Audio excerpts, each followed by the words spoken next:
Welcome to Mental Health Matters. I'm Dr. Audrey Tang, and it is the show where we take a deep dive into all things mental health and well-being. My co-host is Judith Crosier, and today we are going to be talking about the importance of community. Let's jump straight in. Yes. Community. Yes. Have you been out volunteering, or have you been getting involved in your community, and if so, how? Yeah, I mean, I do anyway with my other job, so that's very community-based, as you know, and some is within my job, some is on a volunteering basis. So the short answer is yes, but probably not as much as I could be. That's interesting. When you say not as much as you could be, do you get something out of it that maybe you're missing when you don't sort of get involved? Maybe, because the community that I'm involved with is the village down the road, not my own village. So that's what I mean when I say that. Got it. Yes, I think I probably would get more out of being more involved in my own village community. Having said that, it's still really good to be involved in a community and see the help that people get and how they benefit from that. With that, we know that we can, go there and we can be part of a village fete or something like that, and there's some broader benefits. But what do you get yourself, when you plant that tree or you build that fence? Well, what do you get? That's a really good question, because although working in the community, the volunteering side of it anyway, is quite altruistic. Yes. I think that we do get something from helping others as well, and it's very, very, very, very difficult to do a good deed without. It just reminded me of a Friends episode. Yes. So trying to think of a good deed without having a benefit themselves. It's very difficult to think of one. So I'm in the middle of setting up a community hub where people can come either just for coffee or tea or soup or cake. Or there's going to be people there that can help with digital aspects of their life. So if they don't know how to access a website or something, or use their phone or attach to the Wi-Fi. So that's in the midst of being set up now, and that's just going to be. I've seen it working elsewhere, and it's amazing the benefits that people coming to somewhere like that get. Not just the practical help they're getting. Yeah. But the sense of being with others in their community. Yes. And then people who are volunteers who have set that up get such an enormous pleasure in just seeing maybe just one person coming that might not have spoken to anyone for the whole of that week or month even, and just coming and sitting down and maybe not even talking, but just being amongst people and just like going home happy. I absolutely agree with that, and there's quite a lot to unpack there, actually. No, it's really good, because the first thing is, I don't think it matters if you get a good feeling out of doing something good, because at the end of the day, something good is happening. Yeah. So I think that's all okay, and I don't think we should feel guilty about feeling good that we've done something good. The second thing is, I really love this idea of this community hub. I think that's such a brilliant idea, and what I love about where I've seen it work is that it is everybody in the same place, because what I tend to see when you get a lot of great charities, a lot of great people, but no one works together. And so it's almost, well, I know this charity does that, but they're over here. This charity kind of relates to that, but they're over there. Yeah. And there's almost this competition between everyone. Yet in Milton Keynes, I've seen it where they bring in, it's the homeless charity who helps with the digital side of things, making applications, doing all the wellbeing sides. But you also have the GPs. You also have the vet for anyone with pets. Wow. You also have all of the other systems and the other groups that you might need under one roof at the one time. That's such a brilliant idea. I might have to pinch one of those ideas. No, I think that's absolutely great. I think that's the only way it works, actually. Yeah. Because so many people are doing so many good things, but yes, you've spent your day going to that one thing, and then it's something like, oh, now I need to go and do the next thing somewhere else. But I think that's absolutely brilliant. And the fact that you are involved in it yourself is just lovely, and I can see that you clearly enjoy everything that you're getting to be part of. It's just great, because there's so many people in that particular village where this hub is going to be set up, who are very isolated, and they don't have family that live nearby, and they don't have neighbours that pop in, and they might not have friends in the village, and if they're not very mobile, then they're kind of stuck and isolated. So I think, I'm hoping it's going to benefit a lot of people. That's brilliant. And we can probably learn from our next guest. We have got Alex Fatho-Bland joining us. He has done a lot of community work in this particular way, galvanising people, getting them all together. He's also going to share his own story with us too. So that's coming up after this.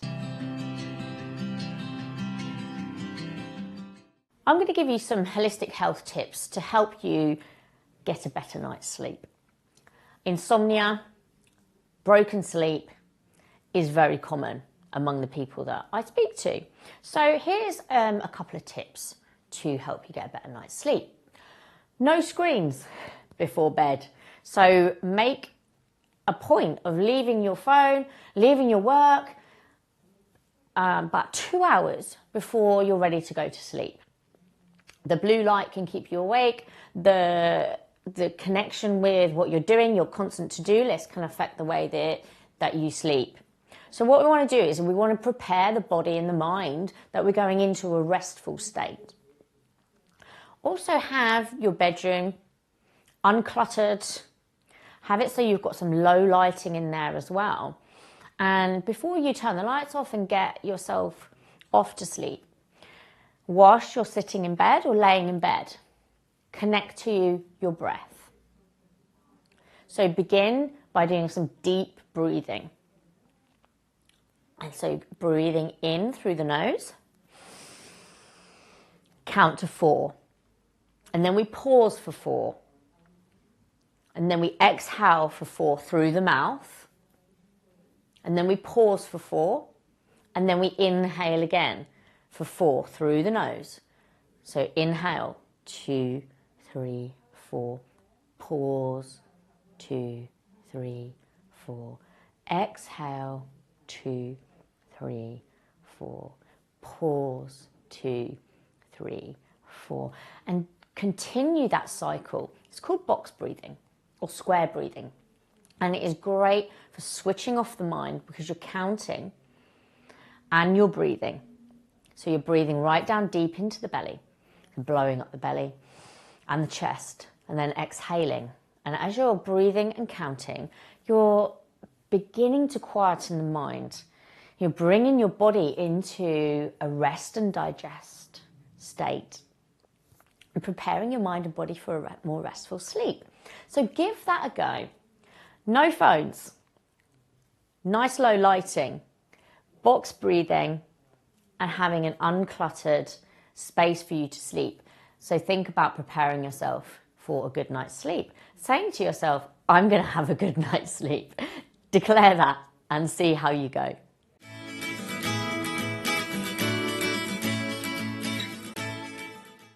Welcome back to Mental Health Matters. We are being joined by Alex Fatho-Bland, and he has created a company called Place of the Way. It's great to see you, Alex. Please tell me a little bit about Place of the Way.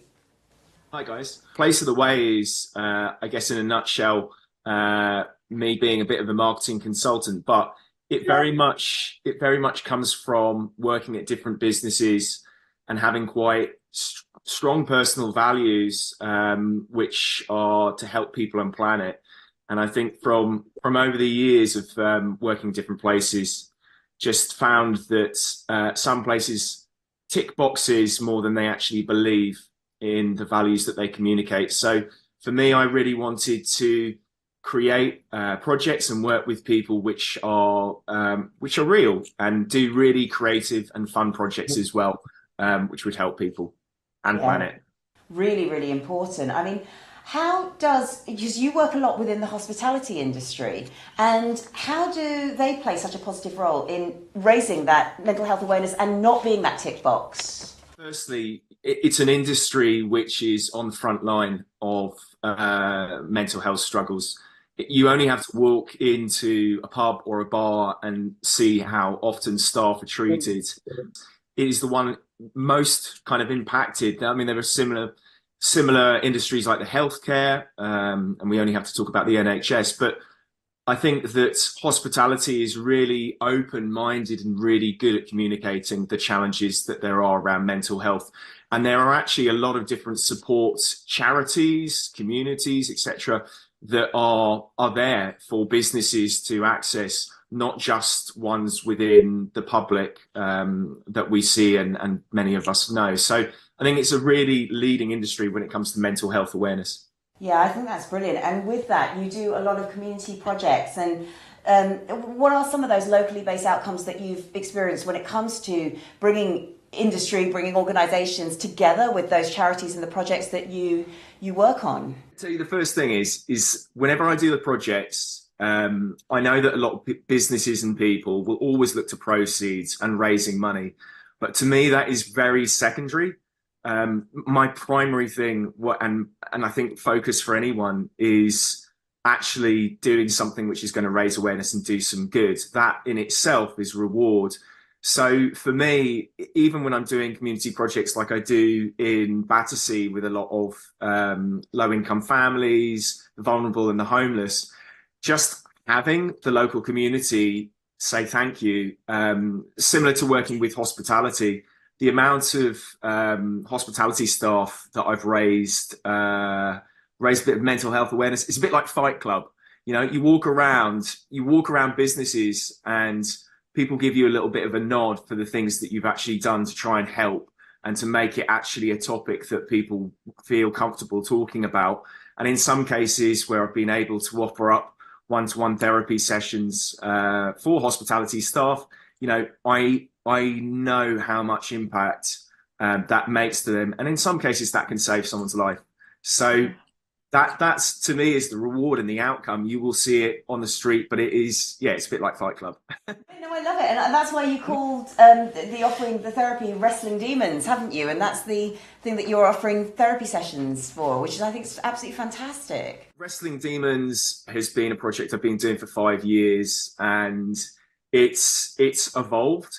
It was very much, its whole infancy actually started in a cocktail menu for a bar to raise mental health awareness. And this was just before the pandemic. So, mental health was talked about, but wasn't necessarily taken as seriously. And actually, as the pandemic hit, that cocktail menu evolved into a project. And initially, within its first year, I effectively speed dated 21 top chefs, bartenders and artists into groups of 3, where they'd never met before. I'd ask them what their hopes, their dreams, their fears were, rather than what's your state of mind. And then together they would find a relatable topic they would express as food, art and drink. And it's just evolved over the years. And at the moment, for example, it's evolved into a community kitchen that I'm helping raise funding for and building at the moment with volunteers and surplus ingredients and you name it. So the project has evolved in different ways, but yeah, Wrestling Demons just was a really simple, I guess, proposition, and it says what it is. You know, everyone's wrestling their own demons. Yeah, I love that, and I think that's such a powerful title, powerful name as well. Relating to this, it's a bit more of a philosophical question, I guess. What would you describe as a genuinely good deed? We have a debate about this a lot, about altruistic acts and whether is that really a selfless good deed. But what is a good deed? Is it just simply that thing that makes a difference, or does it go deeper than that? I would be lying if I didn't get some sense of satisfaction from what I'm doing. And I think that's the other thing, like I talked about, raising proceeds is not the number one thing. Actually doing the act and taking almost small, I like to say small bites at a time to make a difference. It's really easy for people to feel like they can't achieve anything when we're being told about the state of the world, how climate change is impacting things, how the state of people's minds are, but if everyone does a little bit at a time, it adds up and it actually does make an impact. So I think that a good deed should be a bit of a reward for you. It's a great thing to do a good deed for your own mental well-being, but it will also, you will also see how it impacts someone I would say that there are people that will just donate to charities and they don't know where that money is going.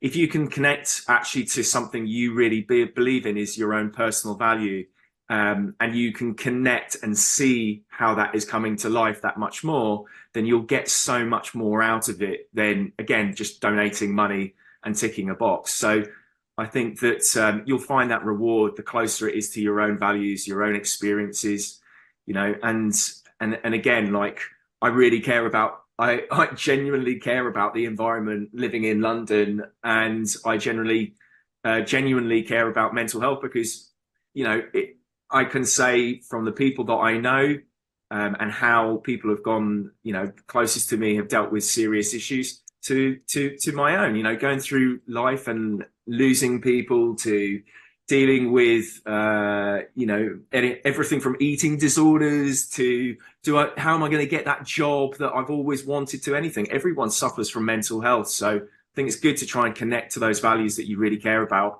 And when you can make a difference, then you'll get that reward in return. About recognising what our values are and what they look like in action as well, not just saying them because they sound nice. It is about really sort of feeling it. So this is a question that's come in because we get asked a lot of questions from viewers. What would your advice be to the entrepreneur who's hitting that brick wall? You know, they really want to do something, they're moving forwards towards their project, and it probably is relating to connecting with their values and reconnecting to what it is they were actually doing. But how would you give them that motivation to kind of keep going? Because, you know, no one's interested. It's that kind of feeling. Again, part of me is from a marketing perspective and part of me is from my own personal feeling. I'm probably one of these painfully annoying people that actually when I want to do something, I really visualize that I am going to make it happen. And people will say to me, you know what, that idea is nuts. There's no way you're going to do it. But someone will feel that level of passion and energy. You might have the first person you talk to that turns you down, the second, the third, the fourth, but there will be someone that connects with, again, your own values and your passion and the heart that you have to do something. And eventually it will happen. But if you don't believe in something over 110%, if you're not sure in it, it's a bit like starting your own brand or your own business. If you don't believe in your own dream, then how is someone else going to believe in that too? So I think that's really important. But the other thing that I would say is it is so easy to get downhearted. And you know what? I've got projects left, right and centre, and some of them are further than I want them to be. But I've also banked certain projects and ideas, some things which I know have weight in them, but the time is not right. And it might be like at the moment, I've got very hopefully something which is looking like it's coming to fruition for later this year. And it's an idea that I've had for over 2 years, and everyone goes, "Oh, it's a good idea," but I just bumped into the right people at the right time. It all started coming together, and then you start getting this galvanizing energy behind you that you can do it, and it's not just you doing it alone. So I'd say, truly sit down and go, do I believe in what I'm doing? Is this the dream that I'm going to go and put 1, 2, 3, 5 years into to make happen? And don't give up and bank your ideas. I love it. I love that. The banking the ideas is absolutely brilliant. Now, Alex, you shared your personal story with us. We do have a video of this, and we are just going to have a look at that now. Viewers, please be aware, this is a morning show or an early afternoon show here in the UK, so there is strong language used in this next video, and we'll be back with Alex after this. Fucking hell, there's loads of you. Oh, let's sit on the floor. This is less scary. I'm actually going to start. I hadn't planned on asking this because it's a good thing. I actually don't want to look at people because it feels like I'm actually looking at a grizzly bear. It's going to start a fight or something. But first thing is anyone wrestling their own demons and struggling with mental health? Like, right? Okay, everyone, I know that's a really difficult thing to actually say or admit to, but we're all fucking here at Raw for a reason. So thank you, that gave me a little bit of a fire up. This is a confession of me losing my mind. Woo! I'll take a slurp a bit for it. So it actually starts just around the corner, just up by Cambridge Heath. About 7 years ago, I was very dapperly dressed, coming out of, sounds weird after talking about dominatrix coming out, but I was coming out of a work event and walking past this boutique hotel and very happy with myself, got a nice bag of wine that I can take home, and suddenly someone took a baseball bat or a crowbar to the back of my head. Yeah. And it was, it's a really euphoric actually moment. I didn't actually feel like I felt pain. I actually kind of had a bit of an operatic moment of just falling backwards and actually seeing stars in the London sky and landing on the ground and being there, actually clenching my hands to keep all my rings still on my fists. As you can see, there's actually a family heirloom on there as well. So I was just like clawing on for dear life, and the person that I didn't get to see was repeatedly kicking me to the side of the head. That's ew. So I think at one point passed out, and the police and the ambulance crew told me, so I still haven't had a bit. They told me actually that they found me in a pool of blood with a kid's jumper over my face because they thought I was dead. Someone had found me, don't know who. I hate to think there was actually someone there with their family or their kids. I mean, it was like 11 to 12 o'clock at night. But I was left in the street, and they took me to the hospital, and I woke up a day later, and I looked to the side of me, and there's these two women crying their eyes out, and it is these two people I've never recognised. I'm like, who the fuck are these people crying their eyes out at me? And it was my mum, and it was my then girlfriend, who hadn't even met my mum, going, oh my god, you almost died. And like a year to almost a day, my father actually passed away. So my mum, I'm like, who the hell are you? I don't know what's going on. In the side of the room, this big room in I was going to say a hotel, but it's definitely not when you're in a hospital. I'm sure you sympathise.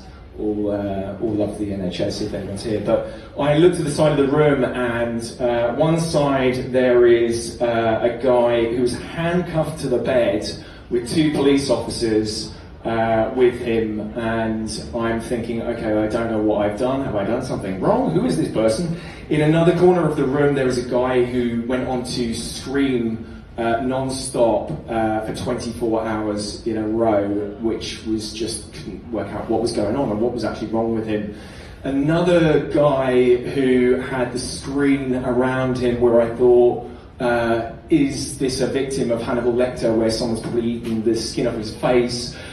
I am then going, who the fuck am I? I don't know who I am. I don't know where I am. I don't know what has happened. And there's a lot of crying going on around me. And the doctor went on to tell me that from the repeated beating to the back of my head, and this is also, by the way, I actually love the NHS because this doctor was fucking class. She was like, the brain is an amazing thing. You've had your brain smashed in, and your brain has repeatedly hit the inside of the front of your skull so much that your synapses have been severed completely, and you've lost your memory, you've lost your personality, you've lost your sense of smell and your taste. And I'm like, oh yeah, and I can't hear in one ear. And they're like, yeah, you've also got that, which has got blood in your ear, and we're going to sort that one out later on. But did you know that Ben & Jerry's, one of the Ben & Jerry guys, he can't taste, and that's why they had the chunks in the ice cream. And I'm like, what the fuck is going on? I feel like I'm Doctor Who and I've been rejuvenated in a completely different body and person, and I'm actually wandering over a bit like Yoda to the hospital toilets when the policeman isn't looking after the robber on the side of the the room, and I'm looking in the mirror going, who are you? Why do you have a beard and long hair? Bring me a shaver, let's chop it all off. And everyone's going, no, you need to stop. You need to stop. This is you, this is who you are. So I'm like, okay, all right, okay, I'm scratching my head. And I also discovered one of the side effects is extreme laughing, maniacal laughing. So one night I fall asleep, I wake up to myself laughing like the Joker, kind of like Jack Nicholson style, and I'm like, I can't stop. This is like, I don't know what's going on. But I had my work at the time, and they said to me, look, you know what? We know that this has happened. We really hope you're okay. But if you don't come to work next week, you're going to lose your job. Fuck. You know what? Actually, the thought wasn't fuck you. It was fuck. I need to get back to work. I'm going to lose my job. I don't want to lose my job. I need that sweet salary every single month that I can go out and eat fantastic food around London and everything else.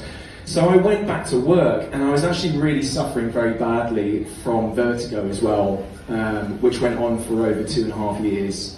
Any pressure on my head, as soon as I got off a pillow, I'm like spinning around the room, like I'm spinning around, but it was horrendous. It was absolutely horrendous. So I'm going back to work, I'm trying to hold on to all the furniture as I'm walking around the office. I can't taste anything, I can't smell anything, I can't hear in one of my ears.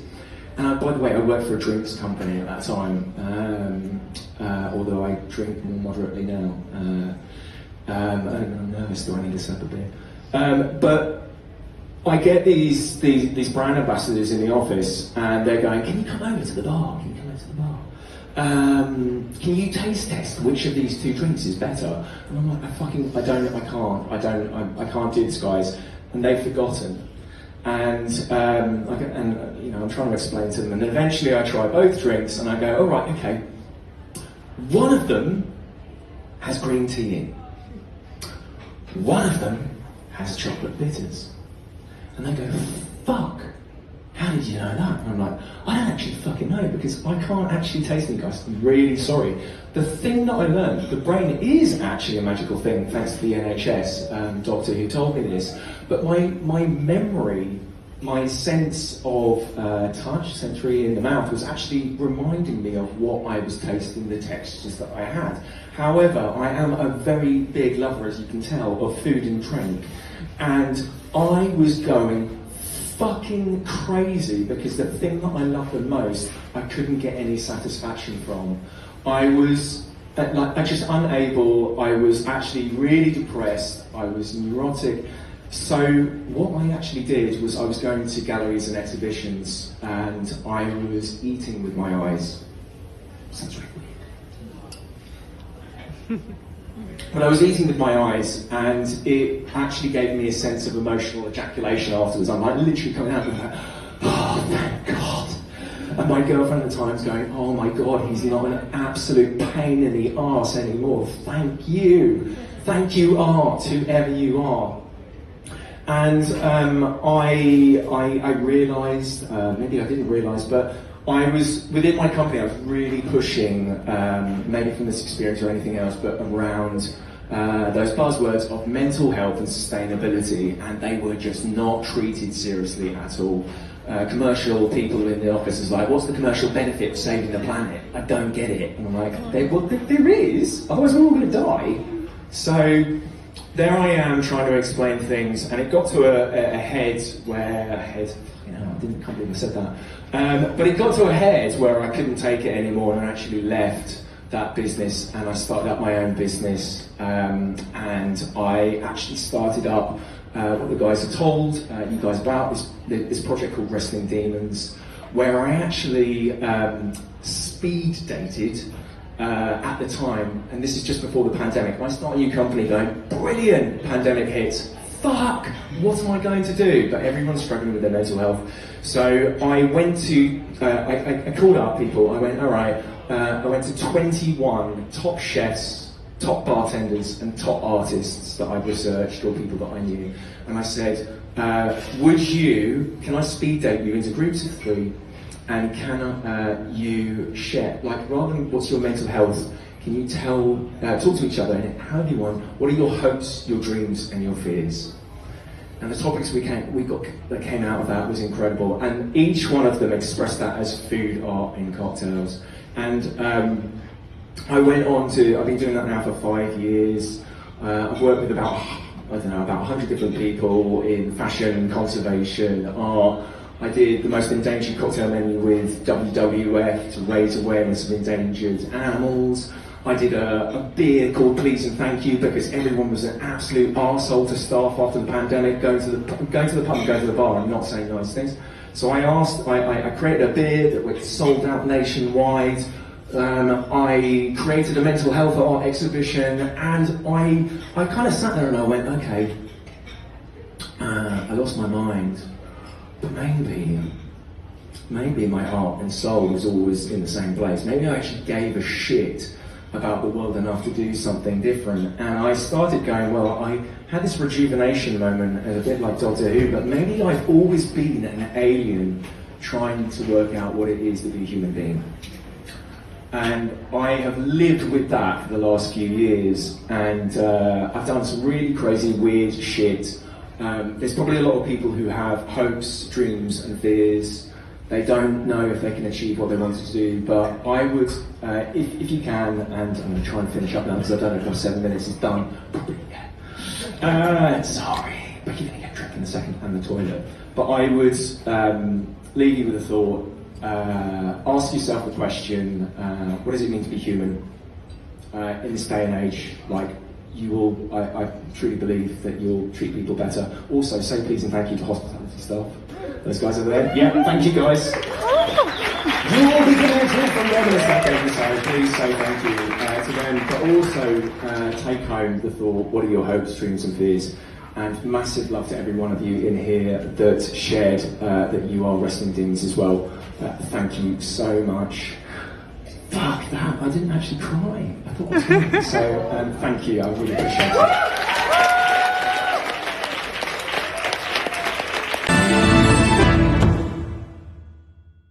Hello, I'm Gordana Mitic, your host for Skits and Quibbles show. Every Thursday, 8 o'clock in the evening, PST time.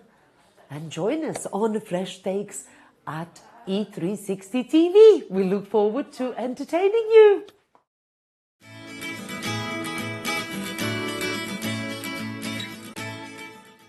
Welcome back to the show, and welcome back to Alex. Thank you, Alex, for being with us. So how did it feel to be sharing your experiences with all those people? I was so nervous because the last 2 times that I spoke to that many people were at funerals, and actually going up and, you know, having to talk to hundreds of people for a family funeral, which is really, really difficult. So in some ways, I knew it was going to be quite triggering. It was going to be more difficult. And I've done loads of presentations in my life before, no problem at all. But when it's something that personal, it is quite difficult. However, as you probably see in the video, I decided to find my comfortable space to sit down on the ground where there were a lot of people sitting as well, which actually found really good because I didn't feel like I was doing a comedy show or something, because it wasn't. But in some ways, the situation was very personal, but also, you know, I tried to bring in the very real and somewhat kind of funny aspects. Life is also not always just a drama or just comedy. It's an amalgamation of those things. So I found it actually really rewarding. At first, I found it quite difficult. I'd have to take a little sip of my drink to get through it. But I found like actually engaging and feeling the energy around the room from certain people really good. And I ended up, I should have only been talking 7 minutes after 14. But it was a story that, you know, I haven't often shared to people. The impact of having effectively brain damage, and also going back to work and people looking at you and going, you look fine, and having serious vertigo, being deaf in one ear, losing sense of taste and smell. Like, all these things were really dramatically impacting my own mental health. So I think that there's people that will have experienced trauma, and hopefully it really connected with them on any aspect. If they've sustained an injury, which is life-changing, hopefully that engages with them as well. So for me, there was a sense of, I guess, reward in sharing it. It's a story that I don't think I've ever articulated all in one go. And I definitely didn't script it. I know everything that happened. Some of it is very funny and some of it is not very funny. As life is, it mirrors life, as you say. But on that note then, sharing to that depth, did you find it helpful, or did other people find it helpful for you to be so raw and so authentic and so open? Evidently there's people which come up to you afterwards and talk to you and they really resonate with it, or they just resonate with you going up and sharing with people, because there's a lot of people that don't feel like they can share themselves. I also believe that it doesn't necessarily have to come through verbally. I think a sense of expression in any form, if it's art, if it's cooking, if it's whatever it might be, can help you express yourself. But I did feel like there were people that came up to me afterwards. I mean, I didn't think that I would need to or should necessarily post about it, but then I just thought, actually, there's people that it resonated with. And, it's a bit like having this conversation now, just being really honest. I think there's more in the business world of things, not just personally, but people needing to try and share. But I do think in the corporate environments, there is as much as people like to talk about mental health, there are businesses and people in senior positions that do not do that. There are very, very few leaders who will actually be open about their own struggles as a strength that has helped them achieve, insurmountable odds based on things that they've had to really struggle. I think it's a bit like the Winston Churchill quote, when you're going through hell, keep on going. I actually think that if we can empower businesses and leaders to be more open, then maybe that might actually help their staff to feel empowered, to feel maybe they're part of that fight club too, or wrestling their own demons, and it would make businesses and people stronger. And be able to share more. I agree very much, and there's been recent research in this area, 2023 research, which does show that if leaders open up not just about their struggles, but actually about what help they've taken, people are more likely to take that help because they are being inspired by the role model that actually works. So it's just something worth remembering for leaders out there. Now, the event you spoke at, Alex, was the What Does Not event. Could you tell me a little bit more about this event and what they do, please? So What Does Not, I met them doing another hospitality panel about mental health and community, believe it or not. And we just really resonated straight away because, again, they've been doing events where people are given the opportunity to share their stories and express themselves. And that might come through music with some of their events. But with their Raw event that I was part of, they host it once a month. And they normally have a theme. And the theme that I was doing the Raw event for was confessions. So it gives the opportunity of different people from different walks of life to tell their stories. So there's one on today, this evening, which is about the theme is wild, and however that might connect from different people in different industries, which they might share very wild stories of their lifestyle, but it also might be them connecting with the wild. And for me, the interesting thing about that event is everyone that went there is some incredible energy. People are there to experience and hear stories and feel empowered. So I think that actually as an event, it's quite unique. I actually see that it will grow into something bigger and bigger, and I see more people wanting to, hopefully businesses and brands will invest in that as well, because I think it's a great cause, let alone event. And I would say, you know, I'm very happy to be kind of solidifying collaboration with them to do an event later on in the year as well. I know this is sort of similar to the question you asked about the authenticity, Jude. Why is it so important that we not only listen to other people's stories, but also find our own voices to share some of our own? I mean, a good relationship between anyone is being able to listen and being able to share. I actually, again, I think it's not always easy to do both. I know that loads of people are doing mental health awareness training and mental health first aid training. I actually call it empathy training. And I actually think that every business and every person should try and take this level of even half-day training, but just being able to hear someone, again, not just necessarily verbally, but recognize signs within someone, but then just sometimes being able to share your story facilitates someone else to share their own story and feel empowered. So it's, again, like you said about industry leaders doing that, it does give anyone the sense of, you know what, actually that person's not perfect.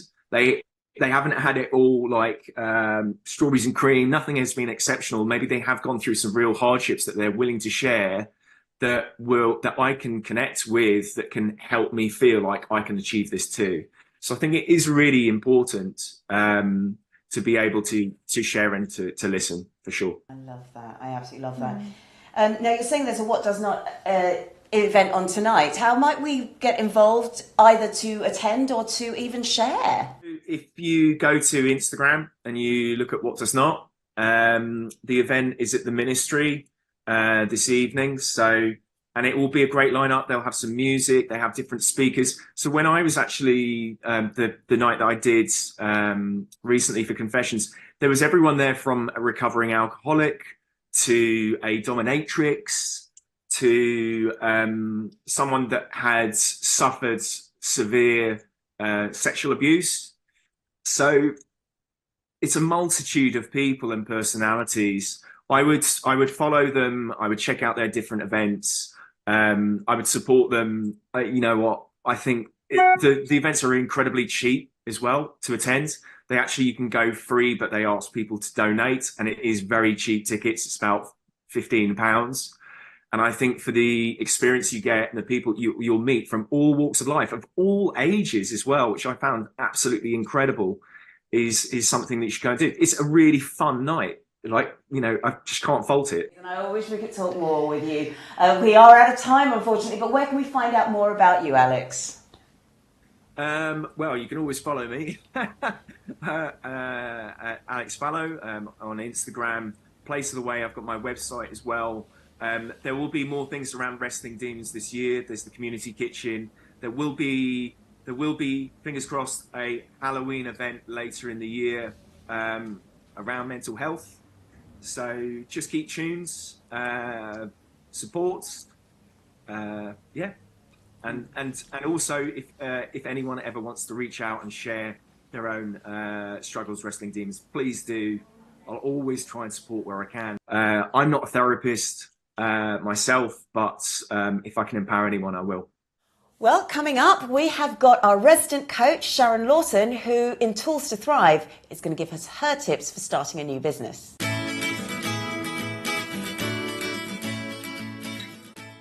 Hello again, everyone. As mentioned, I'm Sharon Lawton, an award-winning coach and mentor and head of professional coach education and training at the Coaching Academy. Thank you again for joining me as I share more tools to thrive. Now, starting a new business can be both thrilling and challenging. And today I want to share a few tips for any of you who are embarking or thinking about embarking on this exciting journey. So first and foremost, I believe in the power of clarity. So before you dive in, take time to define your vision and your mission. Why is it that you are looking to start up this business? What do you want to achieve, and why does it matter? What impact will it have, not just on your life, but on the lives of those around you? Having a clear purpose will guide your decisions and keep you informed. Next, embrace the power of resilience. Now, challenges will come your way. That's inevitable in running a business. But it's how you face and overcome them that will define your success. So stay resilient, adapt to changes, and remember that setbacks are just stepping stones towards your goal of having a successful business. Now, networking is really important. So building meaningful connections within your industry is important too. So surround yourself with a supportive community, people that champion you, people who want to see you succeed. These relationships can provide really valuable insights. Look for collaborations and even opportunities that you may not have discovered will come your way. And never underestimate the power of continuous learning. So stay curious and be open to new ideas. The business world evolves and your business will do too. And so by staying informed and learning from your experience, you position yourself for continuous growth and success. In the journey of entrepreneurship, remember every step counts. Celebrate your victories, learn from your challenges, and keep moving forward with passion and purpose. Believe in yourself and you'll be amazed at what you can achieve. So until next time, stay inspired, and back to you in the studio.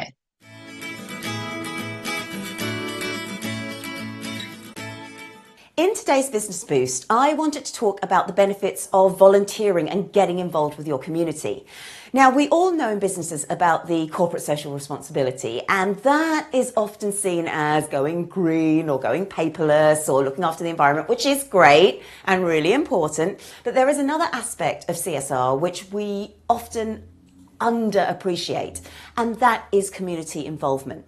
And this may be as simple as getting involved with a local charity, but it may also be opening your doors for work experience with your universities that are in the area or with schools and so on, or getting involved in community projects.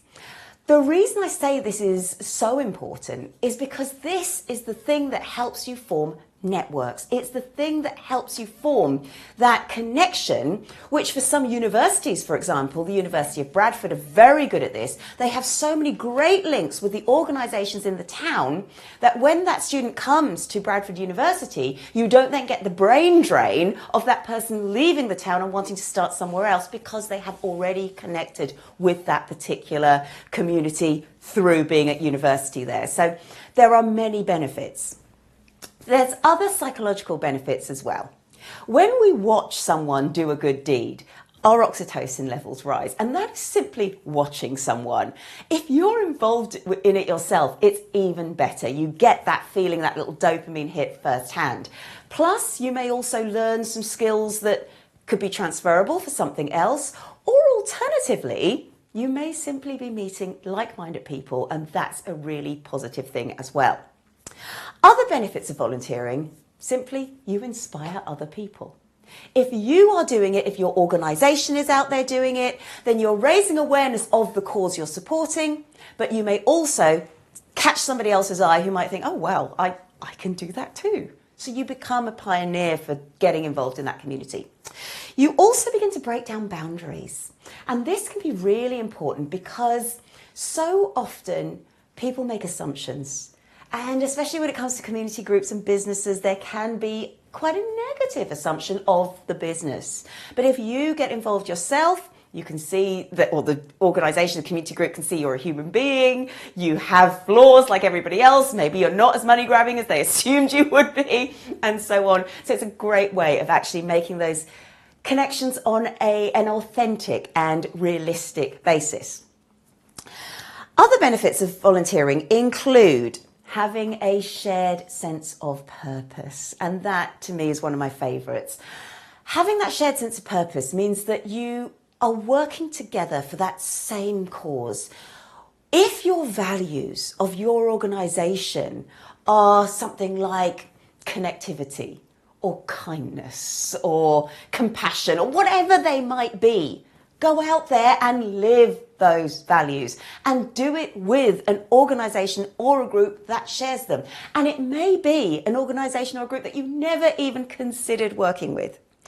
Already, some of the things that organisations get involved in that I've seen, they are building rabbit hutches for a farm. They are planting trees. They're growing their own food. But if that doesn't suit you, maybe sponsor a concert, a benefit concert. There are so many different things that you can do. Have a look beyond the environmental stuff. That is, of course, important. But really consider how connecting with your community can help profit and benefit your business.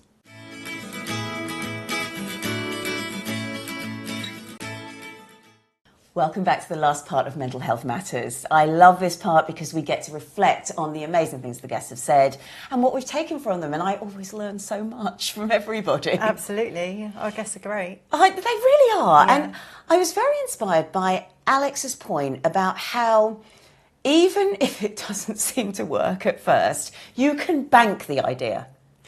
That's so important, isn't it? Because you don't want to give up, do you? Yeah, if it's really going to work. Because when he was talking, he talked about how actually with this particular project, everything's in alignment. And it might just simply be that idea is brilliant, but it's just not, there's no infrastructure yet. It's not ready for that community yet. And that's okay. Exactly. Just not the right time. Yeah. So what did you take from today?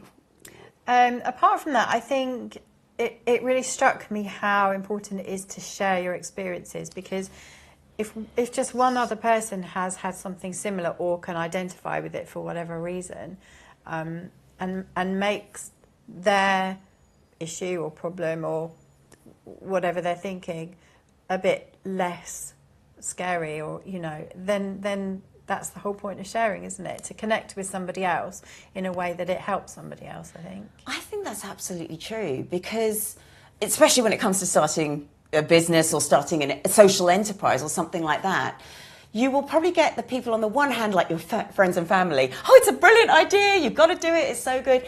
But then you've had all of that motivation, and then suddenly you're out there and you can't get the interest, you can't get the sponsorship, or you can't get the community involved, and it can be very easy to get demoralised. But then hearing someone like Alex share his experiences, you kind of go, oh, hang on, it is okay to wait. Yeah, exactly. Things do take time, and it does sometimes need just that one person that hears you or sees you to go, okay, and then that connection's made, and then you're off. Yeah, and then sort of connecting with that. I think that relates to being authentic and honest when we share those stories. It's almost easy, you go to watch these talks and these speakers go and talk about their achievements, and that's great, but I do sometimes find myself wondering how much of that is a talk, like a talk, like a performance. Yes. Yeah. How much of that is a real struggle that isn't now kind of rehearsed so much that this is the bit I'm prepared to tell you, kind of thing. And there is an authenticity about that whole kind of warts and all. This is what happened and it was awful. Exactly. And if you can say that and then say, but from the awfulness grew this, or this is how we changed from that to that, then people are going to go, oh, okay, well, I can do that too. Yeah. So it is all about being open enough and brave enough and honest enough to share the good and the bad, like you say. I think it starts with conversation, doesn't it? This seems to be a theme of the last couple of episodes. Yes. Open conversation is part of that. But that leads me to another point, and that is the right person to talk to, the right people to talk to, because I think sometimes we speak to the wrong people. Yeah, I guess so. There's some people that will overly share, and I've done that in the past. And you talk to the wrong people, and it's too late. You realise that, but yeah. So finding the right people. There's a little tip from Napoleon Hill who says that you need to have a mastermind network, and that is because your friends will be people who go, yeah, well done, that's absolutely brilliant, but that's all that they can do because they're not in the same space as you. But that mastermind network is other people who are in that either entrepreneurial space or that women in business or that whatever group it is that you're trying to break into. So hopefully this week you will find your mastermind network, you will find the people to connect with, and if you do want us to address any topic at all on mental health matters, please do email studio@wellbeingmedia.org. As always, thanks for tuning in, and we'll see you next week.